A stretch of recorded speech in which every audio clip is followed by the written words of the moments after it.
वालेकुम जी। तो दोस्तों, आप देख रहे हैं इलेक्ट्रॉनिक्स डॉट उर्दू। तो आज हम इस टीवी को रिपेयर करेंगे। सीआरटी टीवी की एक किट है मेरे पास। तो आज हम इसको रिपेयर करेंगे और देखेंगे कि इसके अंदर क्या फॉल्ट है। तो अगर आप लोगों ने मेरा चैनल अब तक सब्सक्राइब नहीं किया तो प्लीज़ आप लोग मेरा चैनल सब्सक्राइब करें, लाइक करें और शेयर करें। तो मैं भी इसको चालू करता हूँ, पावर पे लगाता हूँ और फिर देखते हैं कि इसके अंदर क्या प्रॉब्लम है। सही हो गया जी। तो मैं भी इसको पावर पे लगाने लगा हूँ। तो पहले मैं इसके ऊपर वायर लगा लेता हूँ। मैंने वायर लगाई नहीं है, तो मैं इसकी पावर की वायर लगा लेता हूँ पहले। तो मैंने अभी इसकी पावर की वायर लगा ली है। तो मैं अब इसको चालू करता हूँ और देखते हैं कि इसके अंदर क्या फॉल्ट है। ठीक है जी। तो मैं भी इसको पावर पे लगाता हूँ। तो मैंने इसको पावर पे लगा लिया है। इसकी एलईडी तो ग्लो कर रही है, लेकिन ये टीवी चालू नहीं है। सही है जी। इसकी जो एलईडी है वो ब्लिंकिंग कर रही है। वो मैं आपको दिखाने की कोशिश करता हूँ, एक मिनट। तो मैं अलग से एक एलईडी लगा लेता हूँ। ठीक हो गया जी। तो मैं अलग से एक एलईडी लगा लेता हूँ आपको दिखाने के लिए। तो ये आप देख सकते हैं, इसकी एलईडी जो है ब्लिंकिंग कर रही है, लेकिन ये हमारा टीवी चालू नहीं है। ठीक है जी। हमारी एलईडी ब्लिंकिंग कर रही है, लेकिन हमारा टीवी चालू नहीं है। तो आज हम इसको रिपेयर करेंगे और देखेंगे कि इसके अंदर क्या फॉल्ट है।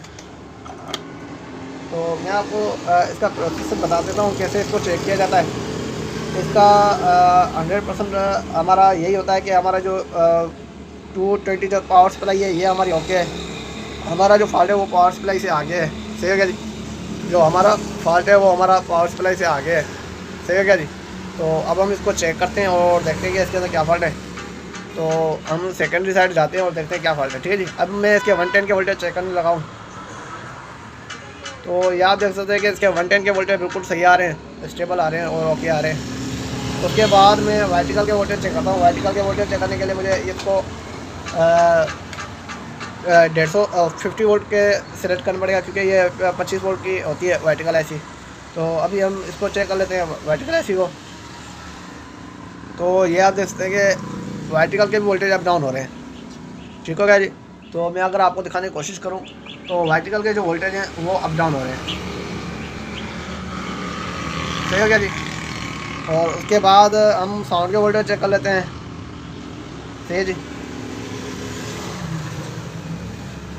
ये साउंड के वोल्टेज भी हमारे अप डाउन कर रहे हैं हल्के से। ठीक है जी। हमारे ये साउंड के जो वोल्टेज है वो भी हल्के से अप डाउन कर रहे हैं। उसके बाद हम 12 वोल्ट आईसी के वोल्टेज चेक कर लेते हैं। जो आईसी को वोल्टेज मिलते हैं वो हम चेक कर लेते हैं। वो भी बहुत ज़्यादा अप डाउन हो रहे हैं। तो ये आप देखते हैं ये बहुत ज़्यादा अप डाउन हो रहे हैं। सही है जी।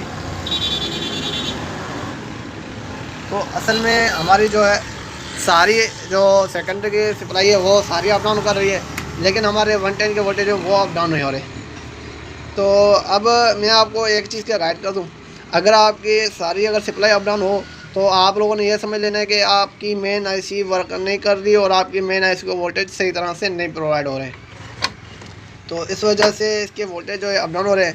तो पहले मैं क्या करता हूँ कि इसके जो वर्टिकल के जो लेग है उसको मैं ओपन कर देता हूँ और उसके बाद हम इसके वोल्टेज चेक करेंगे। अगर उसके बाद हमारे वोल्टेज स्टेप अप डाउन नहीं होते तो फिर हम आगे देखते हैं। ठीक है। तो पहले मैं वर्टिकल की जो लाइन है मैं उसको डिस्कनेक्ट कर देता हूँ बाजी से। जो वर्टिकल को वोल्टेज मिलते हैं वो मैं आउट कर देता हूँ अभी। ये आप देख सकते हैं यहाँ से इसको वर्टिकल के वोल्टेज मिलते हैं। तो ये वाली लाइन मैं इसको ओपन कर देता हूँ। ठीक हो गया जी। तो ये आप देख सकते हैं मैंने इसको ओपन कर दिया है। मैंने इसको वर्टिकल वाली जो लाइन है मैंने इसको निकाल दिया है। तो मैं अब इसको बाहर से निकालने लगा हूँ। यहाँ से तो मैंने निकाल दिया है।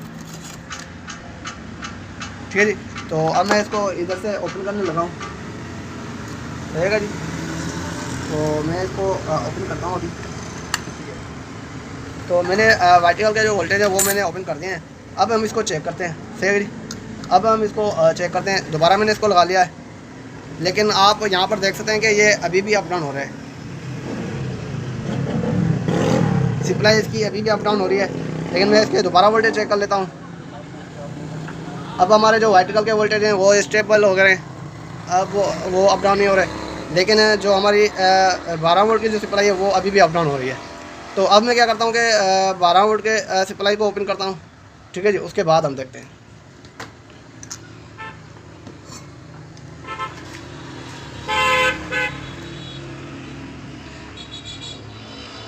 तो मैंने ये जो 12 वोल्ट की जो सप्लाई है मैंने उसको ओपन कर दिया है, ठीक है जी।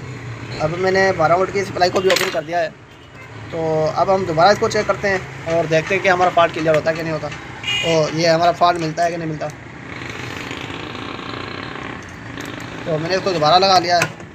अब ये यहाँ पर आप देख सकते हैं, यहाँ पर कोई एलईडी शो नहीं कर रही, क्योंकि मैंने इसकी 12 वोल्ट की जो सप्लाई है वो मैंने निकाल दी है। अब हम इसके वोल्टेज चेक करते हैं, ठीक है जी। तो अब यहाँ पर आप देख सकते हैं कि हमारे जो 12 वोल्ट की जो सप्लाई है वो हमारी अब स्टेबल हो गई है। अब ये आप देख सकते हैं कि हमारा जो 12 वोल्ट की सप्लाई है यहाँ पर हमें 8 वोल्ट मिल रहे हैं। इसका मतलब ये है कि हमारे वोल्टेज जो है वो बहुत कम आ रहे हैं। 12 वोल्ट की जो सप्लाई है उस पर वोल्टेज बहुत कम आ रहे हैं। तो इसका वजह रीज़न यही हो सकता है कि इसका या तो कंडेंसर ख़राब है या तो फिर इसका डायोड ख़राब है। तो बहरहाल आप यहाँ पर देख सकते हैं इसके 8 वोल्ट हैं, ठीक है जी। तो वहाँ पर आपको मैं क्लियर दिखाने की कोशिश करता हूँ, ये देख लें, ठीक हो गया जी। तो अब हम क्या करते हैं कि जो वर्टिकल की हमने लाइन निकाली थी वो हम दोबारा इसको लगा लेते हैं वर्टिकल की लाइन को, और इस जो ये वोल्टेज कम आ रहे हैं और इसको देखते हैं कि इसके अंदर वोल्टेज कम क्यों आ रहे हैं। तो या तो फिर हमारा ये कैपेसिटर ख़राब होगा जो कि 12 वोल्ट का, या तो फिर हमारा डायोड ख़राब होगा। तो ये दोनों मैं चेक कर लेता हूँ। इन दोनों चेक करने के लिए मैं यहाँ पर आ जाता हूँ, ठीक है जी। तो अब हम चेक करते हैं कि ये आप देख सकते हैं, ये मैंने वर्टिकल की लाइन निकाली थी, इसको मैं दोबारा वापस लगाता हूँ, ठीक है जी। इसको मैं दोबारा वापस लगा रहा हूँ, और उसके बाद ये जो कंडेंसर है हमारा, ये 12 वोल्ट का कंडेंसर है, और ये जो डायोड है, सॉरी ये वाला जो डायोड है ये हमारा इसका 12 वोल्ट का डायोड है, ठीक है जी। तो अब मैं क्या करता हूँ कि पहले इस कंडेंसर को पहले अच्छी तरह से देख लेते हैं, उसके बाद हम इस डायोड को चेक करेंगे, सही है जी। तो यहाँ से आप देख सकते हैं कि इसका कंडेंसर फटा हुआ है नीचे से, लेकिन मैं इसको निकालता हूँ और फिर आपको दिखाता हूँ, सही है जी। इसका जो कंडेंसर है ये नीचे से फटा हुआ है, और मैं इस वर्टिकल को लाइन को भी लगा लूँगा, और इसका जो कंडेंसर है वो भी मैं निकाल देता हूँ, ठीक है जी। दोनों काम ही इकट्ठे कर लेते हैं अपन। अब जो इसकी वर्टिकल की लाइन है मैं उसको जोड़ देता हूँ।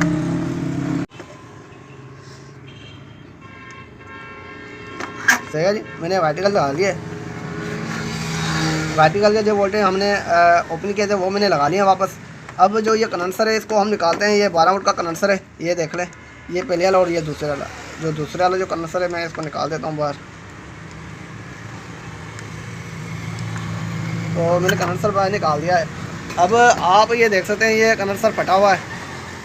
मैं आपको दिखाने की कोशिश करूँ तो ये आप देख सकते हैं इसका कंडेंसर जो है फटा हुआ है नीचे से ना। तो ये कंडेंसर हम दूसरा लगाते हैं और फिर देखते हैं। ये 16 वोल्ट और 470 यूएफ का है, ठीक है जी। 16 वोल्ट और 470 यूएफ का है।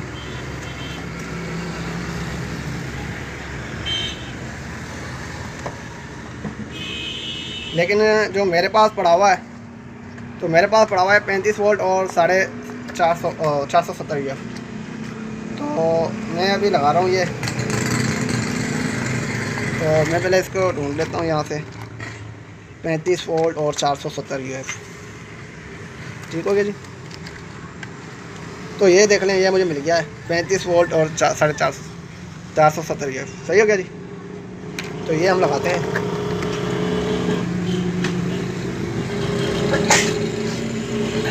तो ये आप देखते हैं मैंने इसको उठा लिया है। लेकिन मैं आपको यहाँ दिखा दूँ कि ये असल में 16 वोल्ट के ऊपर है, 470 यूएफ है, और ये 35 वोल्ट के ऊपर है, 470 यूएफ है। तो मैंने पहले कंडेंसर की मैंने एक वीडियो बनाई है, वो आप देख लें। मैंने उसमें बताया हुआ है कि अगर इसके वोल्टेज कम हो तो उधर आप ज़्यादा वोल्ट में लगा सकते हैं, ठीक है जी। अगर 16 है तो आप 25, 35, 30 ये वोल्टेज लगा सकते हैं। अगर 35, 30 या 25 वोल्ट है उधर आप यहाँ 16 वोल्ट वाली चीज़ नहीं लगा सकते, सही हो गया जी। तो लेकिन यूएफ जो है वो स्टेबल होने चाहिए, वही होने चाहिए, सेम होने चाहिए। यूएफ आपको चेंज नहीं करने, सही हो गया जी। आप लोगों ने यूएफ वही लगाने। तो माइक्रोफेरेड जो है यूएफ का वो आप लोगों ने सही लगाना है। लेकिन और जो वोल्टेज है वो अगर आप लोगों ने कम ज़्यादा लगा लिया तो कोई इशू नहीं है। तो मैं अभी इसको लगा रहा हूँ, वो मैं आपको दिखाता हूँ ये कैसे लगाया जाता है। बहरहाल मैंने इसकी एक अलग से वीडियो बनाई हुई है कंडेंसर के हवाले से। उस पर मैंने सारा बताया हुआ है कि कंडेंसर कैसे लगाया जाता है, कंडेंसर को कैसे चेक किया जाता है, ठीक हो गया जी। तो बहरहाल मैं अभी भी आपको दिखाई देता हूँ कैसे लगाया जाता है, ठीक है जी। तो मैं आपके सामने इसको लगा रहा हूँ। तो ये आप देख सकते हैं यहाँ पर एक वाइट कलर का पट्टा है, ठीक है जी। वहाँ पर भी आप देख सकते हैं कि वाइट कलर का पट्टा है। तो आप लोगों ने इसी तरह का लगाना है जैसे वहाँ पर निशान लगा दें, ठीक है जी। जिस तरह वहाँ पर निशान आते हैं वैसे ही आप लोगों ने लगाना है ये कंडेंसर। तो मैं अभी इसको लगा रहा हूँ, ये देख लें मैंने इसको बिठा दिया है अभी, ठीक है। उसमें और इसकी साइज़ में थोड़ा सा फ़र्क है, वो वोल्टेज की वजह से है, लेकिन इसके यूएफ सेम है, सही है जी। तो मैं अभी इसको लगा रहा हूँ।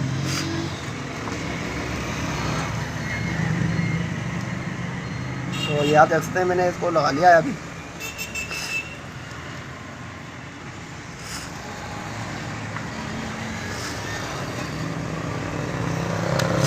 तो मैंने यहाँ पर इसको लगा लिया है, सही हो गया जी। तो मैंने यहाँ पर इसको लगा लिया है। तो अब मैं थोड़ा सा साफ कर लूँ इसको।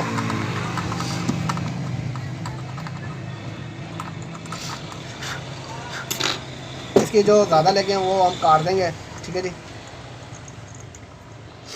वो इसकी जो जितनी ज़्यादा है लेग वो मैं काट देता हूँ, ठीक हो गया जी।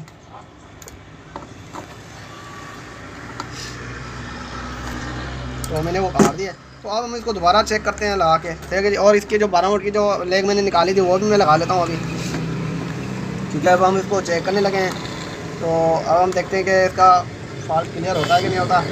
तो मैं इसको दोबारा लगाने लगा हूँ। 12 वोल्ट की जो लेग हमने निकाली थी वो भी मैं इसको दोबारा लगा रहा हूँ, सही है जी। वो भी मैंने इसके ऊपर लगा लिया है। तो अब हम इसको चेक करते हैं, सही हो गया जी। तो मैं अभी इसको चेक करता हूँ और देखते हैं कि इसके अंदर क्या फॉल्ट है। अब हमारा फॉल्ट क्लियर होगा कि नहीं, तो मैं अभी इसको चेक करता हूँ। तो ये आप देख सकते हैं कि हमारे वोल्टेज जो है वो स्टेबल आ गए हैं, अभी अप डाउन नहीं हो रहे। तो मैं अभी चालू करने की कोशिश करता हूँ टीवी को, लेकिन अभी भी मेरा टीवी चालू नहीं हो रहा, लेकिन वोल्टेज तो अभी सही आ गए हैं, सही हो गया जी। अभी ये अप डाउन नहीं हो रहा। तो अब हम इसके वोल्टेज दोबारा चेक कर लेते हैं और देखते हैं कि इसके अंदर मज़ीद क्या फॉल्ट है, ठीक हो गया जी। तो इसका मज़ीद फॉल्ट हम भी देख लेते हैं अभी इसके अंदर मज़ीद क्या फॉल्ट है।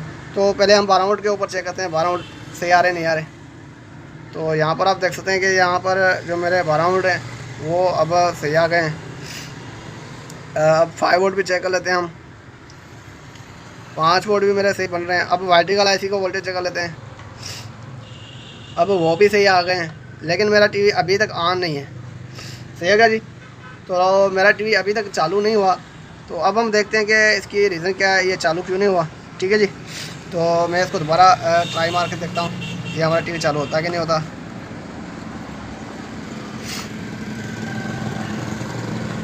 तो यह आप देख सकते हैं कि मेरा टीवी अभी तक चालू नहीं हुआ, सही है जी। तो मैं अभी चेक करने लगा हूँ इसको। तो मैं रिमोट उठा लेता हूँ, ठीक है जी, और रिमोट से इसको चालू करके देखते हैं कि ये हमारा रिमोट से चालू होता है कि नहीं होता, ठीक है जी। तो मैं अभी इसका रिमोट उठा लेता हूँ और रिमोट से हम देखते हैं, सही हो गया। तो पहले मैं इसका रिमोट उठा लेता हूँ। अब हम इसको रिमोट से चालू करके देख लेते हैं। तो टीवी अभी हमारा चालू हो गया ऐसे ही। असल में जो मैं यहाँ से शार्ट कर रहा था ये डायरेक्ट नहीं हो पा रहा था मेरे से, क्योंकि मैंने कुछ गलती की हुई थी। तो यहाँ से डायरेक्ट नहीं हो पा रहा था, लेकिन हमारा टीवी अभी चालू हो गया है। और आप फ्रंट पे देख सकते हैं कि मेरा टीवी अभी क्लियर हो गया है, ठीक है जी। अभी जो मेरा टीवी है वो अभी सही तरह से वर्क कर रहा है, सही हो गया जी। तो ये मेरा टीवी अभी चालू हो गया है, आप देख सकते हैं। तो ये मेरी वीडियो आपको कैसे लगी, उम्मीद करता हूँ मेरी ये वीडियो आपको बहुत अच्छी लगी होगी। अगर ये मेरी वीडियो आपको अच्छी लगी है तो प्लीज़ आप लोग मेरी इस वीडियो को लाइक शेयर और सब्सक्राइब करें। तो अब तक के लिए इतना ही, इंशाअल्लाह अगली वीडियो के लिए जल्द हाजिर होंगे। खुदा हाफिज़।